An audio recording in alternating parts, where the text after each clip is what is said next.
Assalamualaikum warahmatullahi wabarakatuh. Yuk, take.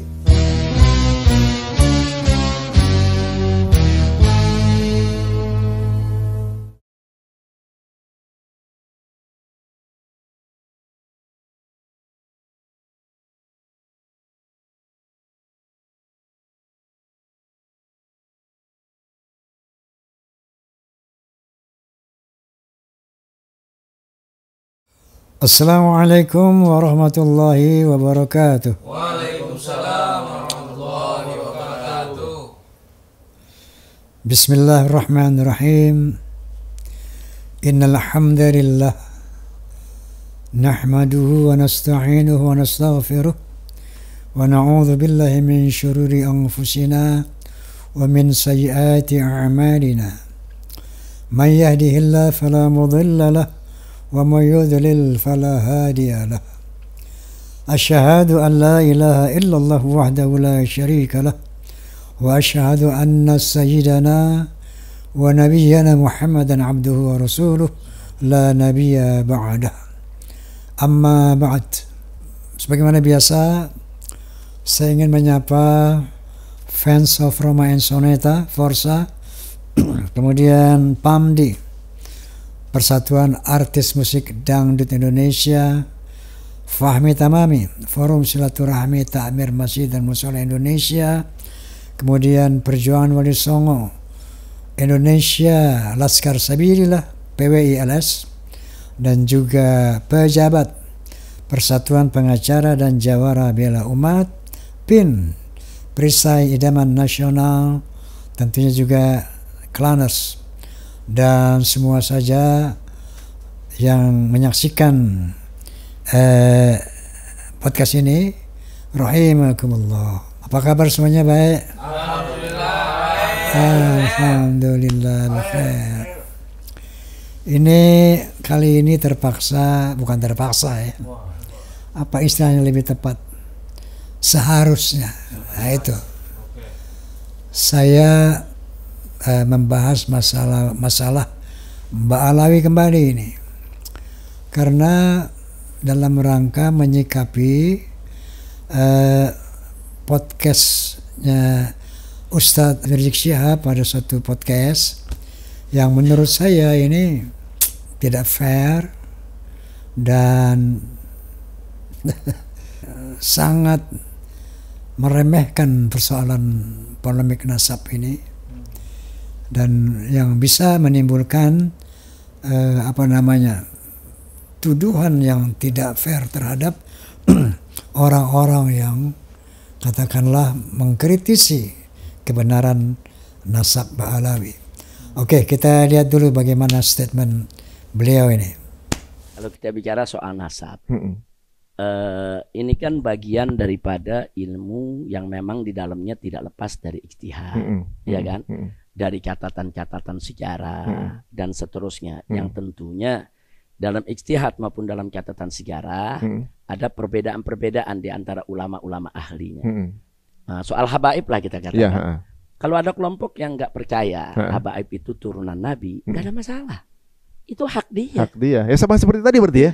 Itu hak dia nggak percaya nggak apa-apa. Iya. Yang jadi masalah pada saat dia melontarkan hal-hal yang gak elok kepada para habaib. Habaib penipu, habaib pembohong, habaib ini penumpang gelap, habaib ini penjahat, habaib ini nasabnya palsu dan lain sebagainya. Dan itu dijadikan propaganda. Kampanye ini yang bikin gaduh. Kalau ada orang gak percaya habaib itu dan Nabi, kan hak dia. Iya. Sesimpel itu sebenarnya. Sebentar, Anda gak percaya, sudah. Selesai kan? Nah, ada lagi kelompok muhibbin yang percaya, itu hak dia juga dong. Ini soal percaya nggak percaya, soal trust, itu kan soal hati. Soal hati kan kita kembalikan kepada yang bersangkutan. Nggak bisa juga dong kita paksa orang yang nggak percaya, itu harus percaya turunan Nabi ada, nggak bisa. Dan itu nggak boleh. Nah, kita lihat barusan ya, bagaimana statement Ustadz Rizik Syihab yang kayaknya begitu elegan, begitu lembut, begitu penuh dengan rahmah ya. Dia bilang bahwa ini ada orang percaya sama Habib, nggak percaya, nggak masalah. Bahwa ada orang yang menjadi masalah ini, ada orang-orang yang menuduh Bu Alawi ini pembohong, pendusta, nasabnya palsu, bla bla bla, membuat propaganda sehingga membuat keresahan di kalangan umat. Ini secara tidak langsung dia telah menyudutkan tokoh-tokoh yang secara ilmiah, secara faktual yang membuka bahwa nasab Alawi ini palsu. Nah, bahwa dia mengatakan menuduh Habib-Habib ini pembohong, penjahat. Benar nggak dia pembohong? Enggak. Enggak, maksudnya saya Habib apa? Jadi gini, Khurafat. kenapa muncul sikap kritis daripada para ulama yang diawali oleh kemudian Kiai Haji Imaduddin Utsman, ya. Nah, ini kemudian diikuti oleh ahli biologi, yaitu Dr. Hugeng Sugiharto, yang menyatakan bahwa DNA-nya nggak nyambung. Muncul lagi Profesor Mulham Ali yang mengatakan secara filologi, data sejarah, secara artefak, bahwa mereka bukan orang Arab. Nah, jadi kenapa ini muncul tesis Kiai Imaduddin dan para ulama semuanya? Kenapa ahli biologi muncul? Kenapa ahli biologi muncul? Karena adanya, ini loh, karena adanya tindakan-tindakan, perlakuan dari habaib yang memang satu, merusak akidah umat Islam. Contohnya apa? Dengan mengglorifikasi leluhur-leluhurnya, ya, bahwa yang viral itu faqih muqaddam mi'raj 70 kali satu hari. Kemudian ada yang bisa memadamkan api neraka, ada yang bisa menurunkan hujan susu, ada yang bisa menurunkan rantai emas. Ini khurafat-khurafat yang bisa merusak akidah umat. Satu, menyebarluaskan khurafat-khurafat ini. Tujuannya untuk membuat pendengar ini yang tidak menggunakan akal sehat akan begitu terpengaruh dan akhirnya tunduk patuh taat karena kehebatan leluhur mereka. Nah, sementara mereka tidak pernah mengagung-agungkan pada Rasulullah, bagaimana kehebatan para sahabat. Nggak ada itu. Selalu mengagung-agungkan leluhur mereka. Ini pembodohan, penyesatan secara akidah. Satu, yang Rizik bilang biasa-biasa aja, mau percaya mau enggak. Yang kedua, dari sini terjadilah penjajahan spiritual. Ya, kita melihat bagaimana mereka menyembah-nyembah para habaib ini. Kemudian hal lain lagi, bagaimana mereka menghina ulama-ulama Indonesia, bahwa seorang habib yang bodoh bahkan kakinya lebih mulia daripada 7 ulama yang alim. Bukan biasa-biasa saja ini, bukan nggak ada apa-apa. Dan ini bukan berita bohong, bahwa katanya dibilang Habib pembohong. Emang dalam hal ini. Oke? Nah, kemudian dari pembodohan ini, cerita-cerita khurafat, begitu umat takluk tunduk, terjadilah yang namanya penjajahan ekonomi. Terjadilah dawir-dawir yang menyengsarakan umat. Banyak kita dengar keluhan-keluhan, umumnya kiai-kiai yang memang muhibbin mereka. Itu puluhan, ratusan, mungkin ribuan sudah kita dengar. Bagaimana mereka memeras, mendawir para muhibbin ini. Dengan dalih Kalau tidak ngasih saya, nggak dapat syafaat dari Nabi. Bahkan saya tidak akan beri syafaat. Ini kan luar biasa. Sampai terang-terangan di depan rumah, kamu berapa? Buat Rasulullah nih, 100 juta. Kamu berapa? 50 juta. Ini hasil daripada pendawiran pembodohan tadi. Khurafat-khurafat itu. Maka terjadilah suatu kekaguman umat dan percaya mereka ini turunan Nabi. Dimanfaatkanlah untuk masalah ekonomi mereka. Mereka ingin dimuliakan lebih dari pribumi.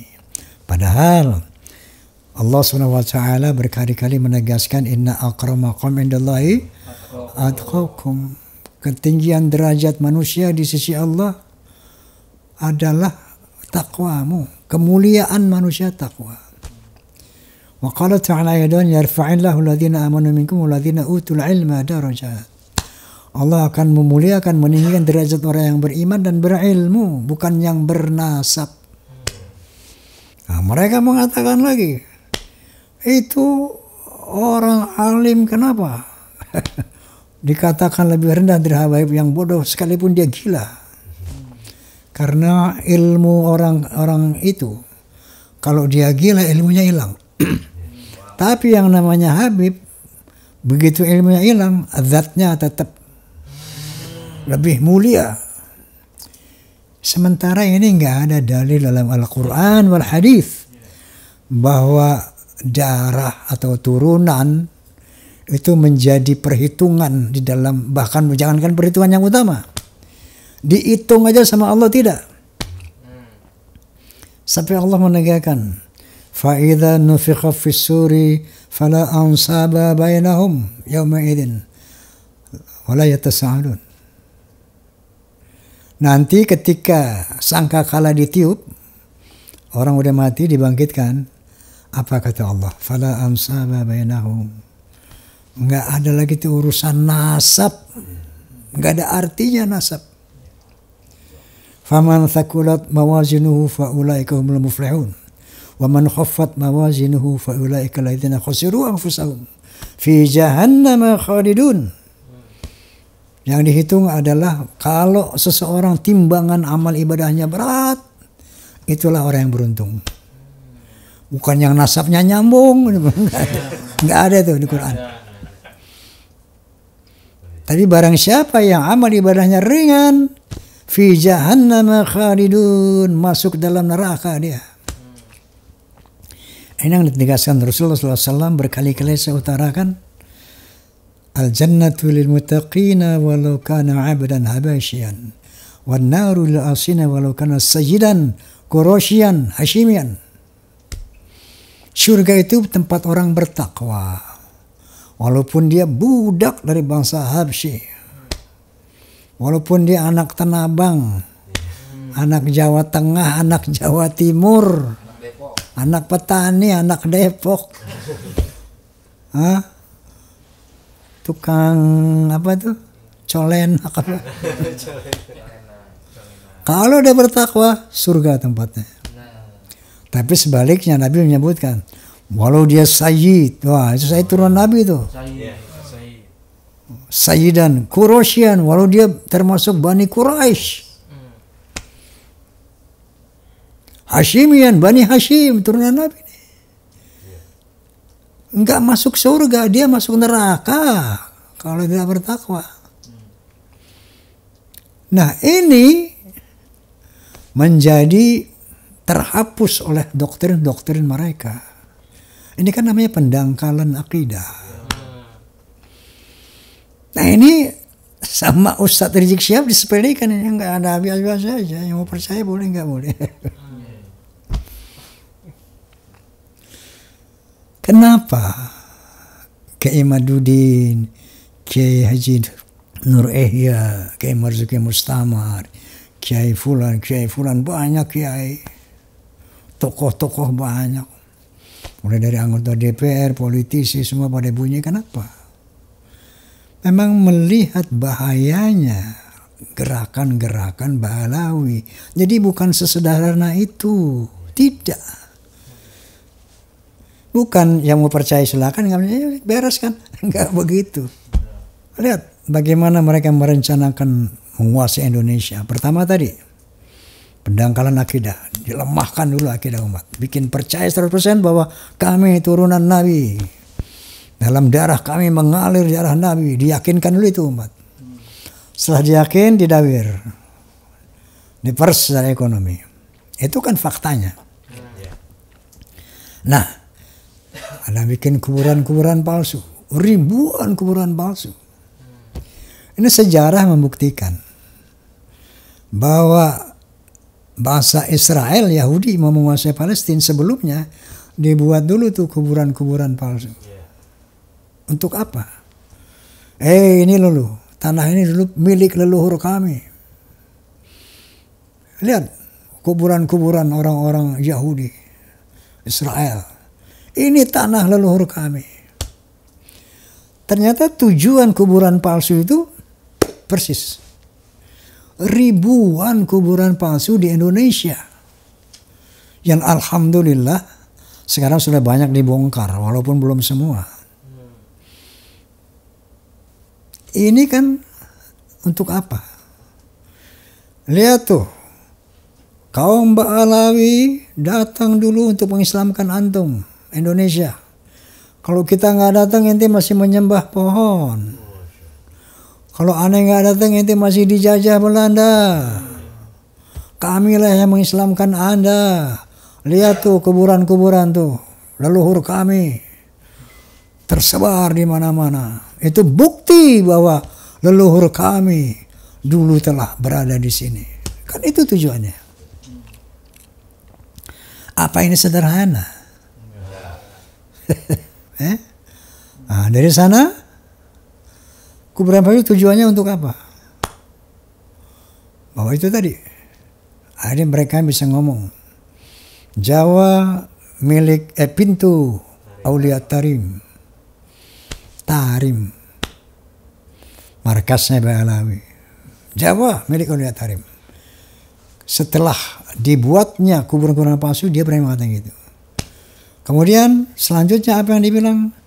Indonesia milik Aulia Tarim. Apakah ini soal biasa-biasa saja? Apa ini sepele? Apa ini sederhana? Sebagaimana Rizik Syihab bilang, seakan-akan ini soal kecil kok, yang percaya silakan, ini gitu. Enggak begitu, Ustaz. Masya Allah. Jadi seakan-akan kita yang tertuduh ini. Yang memberikan pencerahan kepada umat tertuduh. Mereka membuat propaganda. Nanti propaganda itu hal yang bohong, yang nggak benar. Kita sebarkan untuk memprovokasi. Kemudian hal lain, bahwa umat harus tahu ketika ada orang yang mengaku Nabi, cucu Nabi, dia harus mampu membuktikan dirinya dengan apa? Data sejarah, data DNA, kemudian data-data manuskrip, data filologi. Ini semuanya nggak terpenuhi. Kenapa ini dikejar oleh para ulama yang peduli terhadap umat dan bangsa Indonesia? Kalau enggak, ini bahaya. Kalau mereka tidak dibuka kedoknya, ini berbahaya untuk umat dan bangsa Indonesia. Jadi tidak sesederhana itu, Ustadz. Ini masalah besar untuk umat dan bangsa. Jangan disederhanakan. Iya, yang percaya Habib silakan, yang nggak silakan, nggak ada masalah. Kan lain. Setelah ini terbongkar semuanya, bahwa secara manuskrip, ilmu nasab, data sejarah, Dari abad ke-4 sampai abad ke-9 tidak terbukti Ubaidillah yang mereka akui itu eksistensinya. Tes DNA, kan beliau sendiri yang bilang, ayo tes DNA, ayo tes DNA. Mestinya sebelum ngomong begitu, tes DNA dulu ente Ustaz. Karena itu perintah antum kepada seluruh umat Islam yang ngaku-ngaku turunan Nabi, diperintah oleh Habibana Rizik Syihab, ayo periksa DNA. Mestinya Anda perintahkan Rabithah Alawiyah tes DNA. Para Habib, ayo tes DNA, kita buktikan. Nah, kita benar turunan Nabi. Ini gue kasih jempol 2. Ini nggak dilakukan. Setelah dari data sejarah nggak mampu melakukan antitesis. 12 pertanyaan Kiai Haji Imaduddin sampai sekarang nggak terjawab. Nah, kemudian tes DNA tidak dilaksanakan sampai sekarang, bahkan sekarang digaungkan haram tes DNA. Ini kan semakin membuka mata umat bahwa kamu memang bukan turunan Nabi. Kalau saja mereka turunan Nabi, pasti mereka akan melakukan tes DNA. Dan itu perintah imam besar mereka sendiri. Nah, setelah ini bergulir,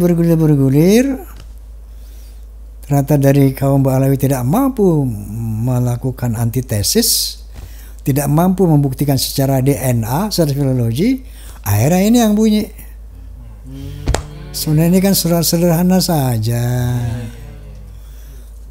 Yang mengakui silakan akui, nggak ada masalah. Yang nggak ngaku silakan. Kayaknya ngentengin banget gitu. Dan fakta-fakta lain. Rizik Syihab selalu menuding kelompok Kiai Imaduddin CS sebagai pengadu domba. Dia pengadu domba umat, pemecah belah umat, menuduh begal nasab. Siapa yang begal itu apa sih? Ngerti nggak begal? Rampok. Begal apa? Pencuri, perampok, mengambil hak orang dengan paksa. Kiai Imad dan teman-teman disitu begal nasab. Apa yang dibegal? Apa Kiai Imad dan kawan-kawan kemudian akulah turunan Nabi bukan kamu? Kan nggak begitu. Kamu bukan aku nih, sehingga nasab kamu aku ambil. Nah itu begal. Begal itu adalah mengambil sesuatu yang bukan haknya. Bukan turunan Nabi, ngaku turunan, ini begal. Yang sebenar. Nah jadi, Masya Allah, itu satu hal, satu sisi. Sisi lain, saya melihat dari statement Rizik Syihab ini, bahwa mereka sudah tidak lagi berani frontal dari caci maki, dari menghujat sampai ngajak perang, perangnya nggak jadi-jadi.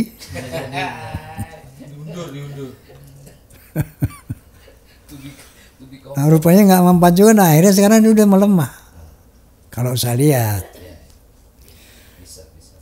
ya udahlah. Yang percaya silakan, yang nggak percaya silakan. Udah begitu. Oke, dari sisi positifnya nih oke, ya. Nah, kita berharap ini terus berkembang. Dari tensi yang turun, kita berharap satu saat, oh ternyata memang benar kita bukan turunan Nabi. Kita sudah tes DNA. Ini loh haplo grup saya. Ternyata kami bukan turunan Nabi. Yuk, saya minta maaf kepada bangsa Indonesia atas kelakuan teman-teman dari Ba'alawi. Kami bertobat kepada Allah Subhanahu wa Ta'ala. Karena masa depan kita adalah akhirat, ya Allah. Kalau ini dilakukan oleh Habib Rizik Syihab, Ustadz Rizik Syihab, itu harapan kita. Udah turun level ini kan. 2 kali keras marah perang, turun sekarang ya. Yang ngaku silakan, yang ngaku udah turun nih, udah bagus tuh. Ya walaupun fitnah dikit lah, ini propaganda. Nah kita berharap selanjutnya meningkat terus tuh kesadarannya. Diam-diam tes DNA deh. Bertiga aja ya. Imam besar, ketua Rabithah, sama satu lagi tuh. Hanif. Yang ngaku-ngaku ada darah Nabi. Kita bertiga atas DNA. Diumumkan ke publik. Wahai umat Islam, kami bertiga telah tes DNA. Nih hasilnya. Ternyata kita turunan Nabi J1. Atau ternyata kita bukan turunan Nabi, G haplogrup kita. Kalau kita turunan Nabi, yuk kita berakhlakul karimah sebagaimana akhlak Rasulullah, kan begitu. Kita turunan Nabi, yuk kita berakhlak sebagaimana akhlak Rasulullah. Begitu kita G, kita bertobat kepada Allah Subhanahu wa taala, minta maaf kepada bangsa Indonesia yang setelah dihina, dihujat, direndahkan, didawir. Barulah kita ngopi bareng lagi. Ya enggak? Kalau perlu main orkes lagi bareng-bareng. Teman main orkesnya dulu ya Habib-Habib, yang joget juga Habib-Habib. Balik lagi kayak dulu, berteman lagi kan asik. Kalau sudah jelas status kita, nggak ada lagi tuh kasta-kasta. Asik kan? Sesuai dengan terminologi Islam. Inna akramakum indallahi atqakum. Masya Allah. Ketinggian derajat kita sisi Allah, takwa kita. Nasab nggak berlaku di akhirat. Dan baru sekarang mantunya Ustadz Rizik ini berani bisa ngomong. Ada membanggakan nasab, nggak ada artinya itu nasab di sisi Allah gitu kan. Dan dia menegaskan lagi bahwa nggak ada artinya itu nasab, ngaku-ngaku nasab, nggak ada artinya itu. Nah kalau nasabnya nyambung, buktinya tuh Abu Lahab, Abu Jahal masuk neraka yang ngaku-ngaku nasabnya nyambung. Jadi di hadis itu Nabi sebut al-fakhru fil ahsab, membangga-banggakan nasab juga perbuatan jahiliyah. Begitu tegaskan tuh di mana-mana. Sombong dengan nasab, membangga-banggakan nasab, bahkan mengandalkan nasab sampai nggak beramal soleh, nggak berilmu itu perbuatan jahiliyah jelas. Kalau gara-gara nasab orang bisa mulia, Abu Lahab paman Nabi, bos. Jadi ada satu perubahan yang luar biasa ya. Ya, bertolak belakang antara dulu dan sekarang. Oke lah, kita syukuri ini, oke? Nah, kita harap dari sini meningkat lagi sampai kepada satu pengakuan. Ini kita tunggu nih, ya, masya Allah. Ternyata setelah kami teliti, setelah kami tes DNA kami, ternyata kami bukan turunan Nabi. Saya mohon maaf kepada Kiai Imaduddin Utsman, kepada umat Islam Indonesia. Memang kami bukan turunan Nabi. Yuk kita dekat ukhuwah Islamiyah. Ini keren. Betul nggak? Betul. Allahu Akbar.